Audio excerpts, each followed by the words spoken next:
Europe 1, 7h43. Europe 1 matin, Bruce Toussaint. L'édito politique d'Europe 1 matin avec Caroline Roux. Bonjour Caroline. Bonjour Bruce, bonjour Julie, bonjour à tous. Bonjour. Pas vraiment d'éclaircie au-dessus de l'Elysée, avec ce sondage du Parisien hier à la une d'ailleurs. 2 Français sur 3 déçus par François Hollande. Ça va peut-être encourager le président à s'exprimer. C'est une hypothèse qui fait son chemin. On évoque dans son entourage une intervention dans les médias fin mars. Il y a une forme d'attente dans ce moment d'incertitude. Oui, il y a une attente, clairement, sur sa parole et sur sa personne. Alors bien sûr, le Premier ministre a bien tenté une leçon de pédagogie. La compétitivité, c'est l'emploi, dans une vidéo postée sur Internet. Un exercice broyé littéralement par le flot de l'actualité. Bien sûr, les ministres se relaient dans les médias, acteurs, commentateurs, souvent incapables de trancher les sujets clés sans arbitrage. Mais la seule voix qui porte réellement est celle du chef de l'État. Pourtant, ces précédentes interventions n'ont pas permis de lever durablement le doute. Le 29 mai, sur France 2, c'était le discours de la méthode et la présidence normale, on oublie.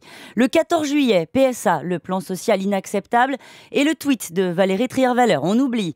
Le 9 septembre, le président de combat et l'engagement d'inverser la courbe du chômage en un an, bien sûr, on oublie. Quant à la conférence de presse, on retiendra son talent pour les pirouettes et une formule forte sur la nécessité de faire nation face à la crise.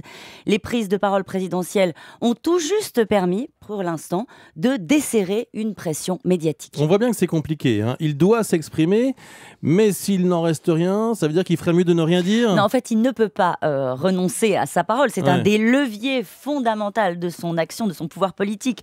Même si on le sait, les Français aujourd'hui demandent du sonnant, du trébuchant, des actes et des succès. Néanmoins, l'histoire nous rappelle que ses prédécesseurs ont parfois marqué leur mandat d'un mot abracadabrantesque, comme Jacques Chirac pour sortir de l'affaire de la cassette mairie, d'un clin d'œil, comme le show politique version Yves Mourouzi face à Mitterrand en 85, qui fera du chef de l'État un homme de son temps. Les astuces de forme, mais aussi les moments clés assumés, tournant de la rigueur en 84 ou encore en octobre 95, quand Jacques Chirac enterre la fracture sociale en faisant de la réduction des déficits sa priorité. Donc vous êtes en train de nous dire que le plus important, ce qui compte au fond, c'est ce qui reste, ce qui imprime. Oui, c'est ça. Oui, François Hollande, s'il prend la parole, ne peut pas se contenter d'un discours d'accompagnement de la crise. Étant donné l'état de l'opinion et de l'économie, les paroles creuses seraient encore plus dévastatrices que pas de parole du tout. Il faut trancher, entre deux lignes, tourner le dos à une rigueur qui montre ses limites et partir sabre au clair à Bruxelles, ou